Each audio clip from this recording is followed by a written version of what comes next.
اعوذ باللہ من الشیطان الرجیم بسم اللہ الرحمن الرحیم الحمد للہ الذی ابدع الافلاک والارضین والصلاة والسلام علی سید الانبیاء والمرسلین اما بعد اعوذ باللہ من الشیطان الرجیم بسم اللہ الرحمن الرحیم۔ محترم سامعین اکرام، امید ہے آپ تمامی حضرات بخیر و عافیت ہوں گے۔ برادران ملت اسلامیہ، آج میں قرآن کریم کے حوالے سے کچھ گفتگو کروں گا۔ قرآن کریم کی عظمت کیا ہے، اس کے فضائل کیا ہیں، اس کے حوالے سے تھوڑی سی گفتگو آپ کے سامنے پیش کروں گا۔ برادران ملت اسلامیہ، قرآن کریم اللہ رب العزت کی وہ کتاب ہے جو تمام امت مسلمہ کے لیے راہ ہدایت ہے۔ اللہ تعالیٰ نے اپنے حبیب صلی اللہ تعالیٰ علیہ وسلم پر یہ کتاب نازل فرمائی تاکہ رسول کریم صلی اللہ تعالیٰ علیہ وسلم لوگوں کو اس کے ذریعے ہدایت دیں اور لوگوں کو کفر و شرک کے گڑھے سے نکال کر نور ایمان کی طرف لے آئیں۔ اللہ تعالیٰ نے اپنے پیارے حبیب صلی اللہ تعالیٰ علیہ وسلم پر یہ قرآن توریت، انجیل اور زبور کی طرح ایک دفعہ میں نہیں اتارا، بلکہ وقفے کے ساتھ تھوڑا تھوڑا کر کے اتارا۔ مطلب جیسی ضرورت پیش آتی رہی، جو حالات اور جو واقعات پیش آتے رہے، اس کے مطابق اللہ رب العزت نے حضور نبی کریم رؤوف الرحیم صلی اللہ تعالیٰ علیہ وسلم پر قرآن کو حسب ضرورت اتارا۔ کبھی حضرت جبریل علیہ السلام کے ذریعے قرآن اترا، آپ وہی لے کر آئے، اور کبھی دیگر ذرائعوں کے ذریعے، اور کبھی براہ راست اللہ رب العزت کی جانب سے قرآن اترا۔ برادران ملت اسلامیہ، قرآن کریم مومنوں کے لیے راہ نجات ہے، مومنوں کے لیے بہت بڑی خوشخبری ہے اور بہت بڑا ایمان کا ثمرہ ہے۔ اگر کوئی بندہ مومن قرآن پر عمل کر لے، قرآن کے اندر جو باتیں مذکور ہیں ان پر عمل کر لے، تو دنیا و آخرت اس کی کامیاب ہے۔ برادران ملت اسلامیہ، قرآن کریم میں اللہ رب العزت ارشاد فرماتا ہے وَنُنَزِّلُ مِنَ الْقُرْآنِ مَا هُوَ شِفَاءٌ وَرَحْمَةٌ لِّلْمُؤْمِنِينَ وَلَا يَزِيدُ الظَّالِمِينَ إِلَّا خَسَارًا۔ یعنی ہم نے قرآن میں وہ چیز اتاری ہے، ہم قرآن میں وہ چیز اتارتے ہیں جو ایمان والوں کے لیے شفا اور رحمت ہے، اور اس سے ظالموں کو خسارہ ہی بڑھتا ہے۔ تو اللہ رب العزت نے خود قرآن کریم کے اندر ارشاد فرما دیا کہ اس میں ایمان والوں کے لیے کیا ہے؟ شفا ہے اور رحمت ہے، اور ظالموں کے لیے کیا ہے؟ ظالموں کے لیے اس میں خسارہ ہی خسارہ ہے۔ قرآن کریم ایسی بے مثل کتاب ہے کہ جس کے مد مقابل کوئی کتاب آج تک وجود میں نہیں آئی اور نہ کبھی آ سکتی ہے۔ اللہ رب العزت قرآن مقدس میں ارشاد فرماتا ہے، جو لوگ قرآن کا انکار کرتے تھے ان کے حوالے سے اللہ رب العزت نے قرآن مقدس میں ارشاد فرمایا وَإِن كُنتُمْ فِي رَيْبٍ مِّمَّا نَزَّلْنَا عَلَىٰ عَبْدِنَا فَأْتُوا بِسُورَةٍ مِّن مِّثْلِهِ، یعنی اگر تمہیں اس میں کوئی شک ہے جو ہم نے اپنے خاص بندے یعنی حبیب جناب احمد مجتبیٰ محمد مصطفیٰ صلی اللہ تعالیٰ علیہ وسلم پر جو ہم نے نازل کی، تو فَأْتُوا بِسُورَةٍ مِّن مِّثْلِهِ، تو اس کے مثل کوئی ایک صورت لے آؤ۔ یعنی قرآن تو دور کی بات ہے، قرآن تو بہت ضخیم کتاب ہے، قرآن جیسا کلام تو تم لا ہی نہیں سکتے۔ اللہ رب العزت نے کیا ارشاد فرمایا؟ فَأْتُوا بِسُورَةٍ مِّن مِّثْلِهِ، اس کے جیسی ایک صورت لے آؤ۔ وَادْعُوا شُهَدَاءَكُمْ، آگے ارشاد فرمایا وَادْعُوا شُهَدَاءَكُمْ مِن دُونِ اللَّهِ إِن كُنتُمْ صَادِقِينَ، یعنی اگر تم اپنے دعوے میں سچے ہو تو اللہ تعالیٰ کے علاوہ تم اپنے تمام جو تمہارے مدد کرنے والے ہیں ان کو اکٹھا کر لو، ان کو بلا لو۔ آگے ارشاد فرماتا ہے اللہ رب العزت فَإِن لَّمْ تَفْعَلُوا، تو اگر تم نہ کر سکو تو آگے اللہ رب العزت کیا ارشاد فرما رہا ہے وَلَن تَفْعَلُوا، اور تم ہرگز نہ کر سکو گے. یعنی اللہ رب العزت کو سب معلوم ہے. اللہ رب العزت عالم الغیب، وہ تو ساری چیزیں جاننے والا ہے. اللہ رب العزت کو ساری چیزیں پتہ ہے. کائنات کی کوئی بھی چیز ایسی نہیں ہے جو اللہ رب العزت کو معلوم نہ ہو. اللہ رب العزت ارشاد فرما رہا ہے فَإِن لَمْ تَفْعَلُوا، تو اگر تم نہ کر سکو، اور آگے فرما رہا ہے وَلَن تَفْعَلُوا، اور ہرگز نہیں کر سکو گے. فَاتَّقُوا النَّارَ الَّتِي وَقُودُهَا النَّاسُ وَالْحِجَارَةُ، تو اس آگ سے ڈرو کہ وقودها الناس والحجارہ، کہ جس کا ایندھن انسان اور پتھر ہے. اعدت للکافرین، اور وہ کافروں کے لیے تیار کی گئی ہے. برادران ملت اسلامیہ، قرآن کریم ایسی کتاب ہے کہ جس کے بارے میں اللہ رب العزت نے چیلنج فرما دیا کہ وہ تو اس کے جیسی کتاب تو آپ لا ہی نہیں سکتے. جو لوگ انکار کرتے ہیں قرآن کا، وہ اس کے جیسی کتاب تو لا ہی نہیں سکتے، بلکہ اس کے مثل ایک صورت لے آئیں، ایک آیت ہی لے آئیں، تو وہ بھی نہ لا سکیں. جو عرب جنہیں اپنی زبان پر بڑا ناز تھا، بہت زیادہ ناز تھا، انہیں اپنی زبان پر بڑا فخر تھا، وہ اپنے آپ کو عرب کہتے تھے، اور دوسرے باقی دنیا کی جتنے لوگ ہیں ان کو وہ عجم کہتے تھے. عجم کا مطلب تو ہے گونگا.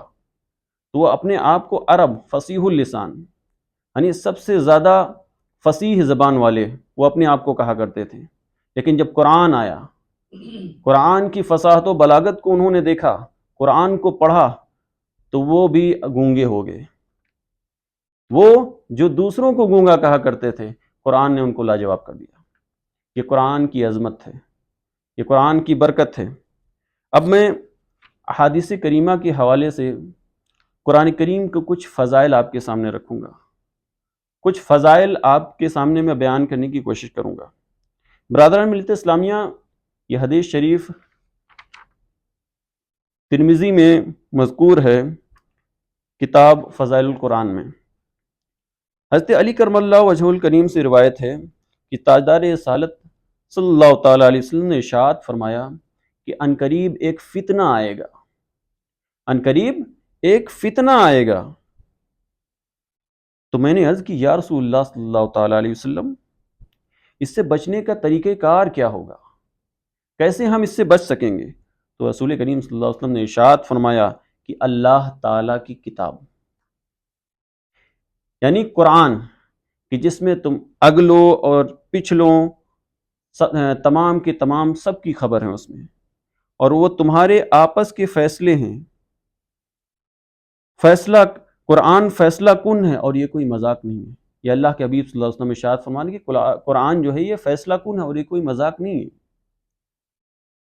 جو ظالم اسے چھوڑے گا، اللہ تعالیٰ اسے تباہ کر دے گا، اور جو اس کے علاوہ میں ہدایت ڈھونڈے گا، اللہ تعالیٰ اسے گمراہ کر دے گا.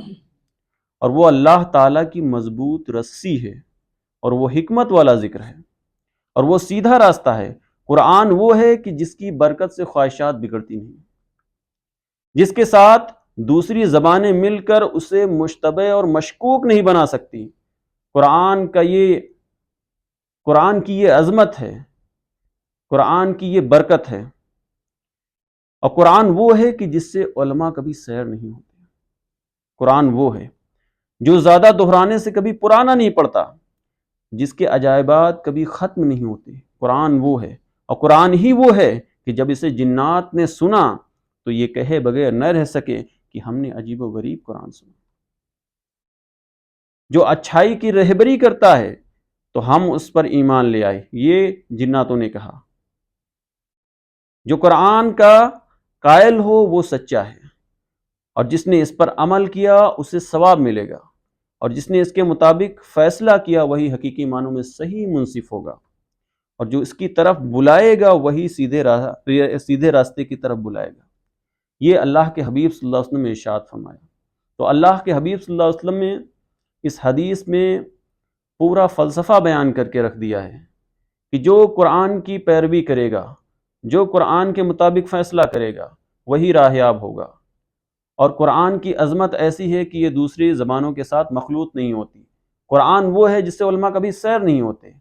قرآن وہ ہے کہ جو دہرانے سے کبھی پرانا نہیں ہوتا. انسان بندہ مومن جتنا اسے پڑھتا ہے اتنا ہی اس میں ایک نئی تاثیر، اتنی ہی ایک نئی نیا ذائقہ اسے ملتا ہے۔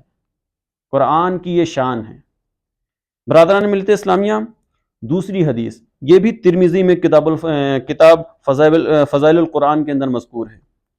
یہ حدیث حضرت ابو سعید خدری رضی اللہ تعالیٰ عنہ سے مروی ہے کہ رسول کریم صلی اللہ علیہ وسلم نے ارشاد فرمایا کہ اللہ تعالیٰ ارشاد فرماتا ہے کہ جس کو قرآن نے میرے ذکر اور مجھ سے سوال کرنے سے مشغول رکھا تو اسے میں اس سے بہتر دوں گا جو مانگنے والوں کو دیتا ہوں۔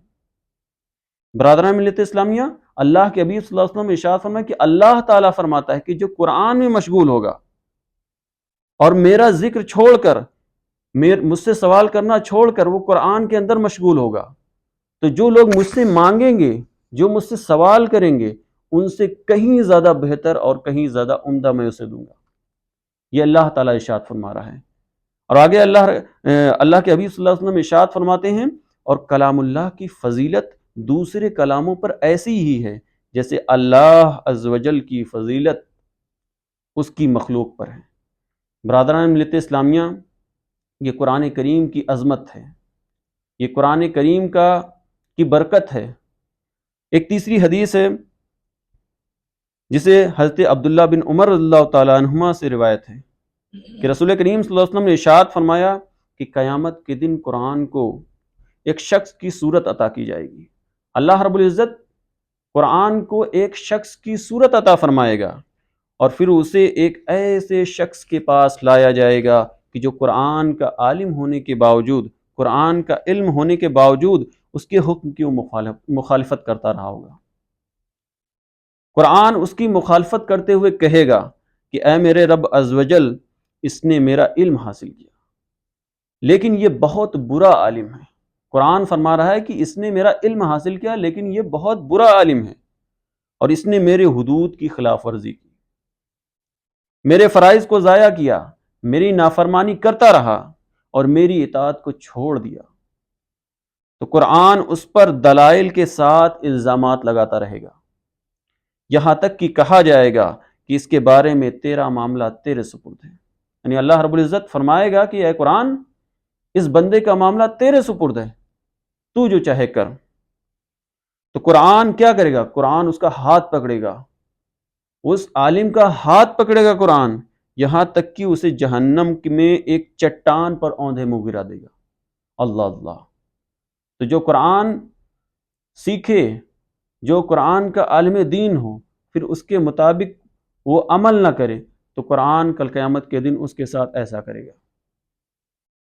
آگے پھر یہ تو ہوا اس عالم دین کے بارے میں جو قرآن کے مطابق عمل نہیں کرے گا، اور پھر آگے اللہ کے حبیب صلی اللہ علیہ وسلم ارشاد فرماتے ہیں کہ پھر قرآن کو ایک ایسے نیک شخص کے پاس لے جایا جائے گا جو قرآن کا عالم تھا، اس نے اس کے حکم کی بجا آوری کی، اس نے قرآن پر عمل کیا، اور قرآن اس کے بارے میں کہے گا کہ اے میرے رب تبارک و تعالیٰ، اس نے میرا علم حاصل کیا اور یہ بہترین عالم ہے، اس نے میرے حدود کی حفاظت کی، اس نے میرے فرائض پر عمل کیا، میری نافرمانی کرنے سے یہ بچتا رہا، اور یہ میری اطاعت و فرما برداری کرتا رہا۔ قرآن دلائل کے ساتھ اس کی حمایت کرتا رہے گا، یہاں تک کہ کہا جائے گا کہ اس کے بارے میں تیرا معاملہ تیرے سپرد ہے۔ یعنی قرآن جو تو چاہے اس کے ساتھ کر۔ تو قرآن اس کا ہاتھ پکڑ کر اسے لے جائے گا اور اسے موٹے ریشم کا حلہ پہنائے گا، موٹے ریشم کا حلہ پہنائے گا، لباس پہنائے گا، اور اس کے سر پر بادشاہی کا تاج سجائے گا، اور اسے جنتی شراب کے جام پلائے گا۔ برادران ملت اسلامیہ، یہ قرآن کی عظمت ہے کہ جو بندے مومن قرآن پر عمل پیرا ہو جائے، اس کے مطابق اپنی زندگی بسر کر لے، تو اس کی دنیا و آخرت کامیاب ہے، اور صحیح معنوں میں حقیقی مومن وہی ہے۔ برادران ملت اسلامیہ، یہ کچھ معلومات تھی جو میں نے آپ کے سامنے پیش کی۔ انشاءاللہ پھر موقع ملے گا تو آپ کے سامنے حاضر ہوں گے۔ اللہ رب العزت سے دعا گو ہوں کہ اللہ رب العزت ہم سب کو کہنے سننے سے کہیں زیادہ عمل خیر کی توفیق رفیق عطا فرمائے، اور ہم سب کو اللہ، اس کے رسول اور قرآن کا دامن مضبوطی سے تھامنے کی توفیق رفیق عطا فرمائے۔ السلام علیکم ورحمۃ اللہ تعالیٰ وبرکاتہ۔ وما علینا البلاغ۔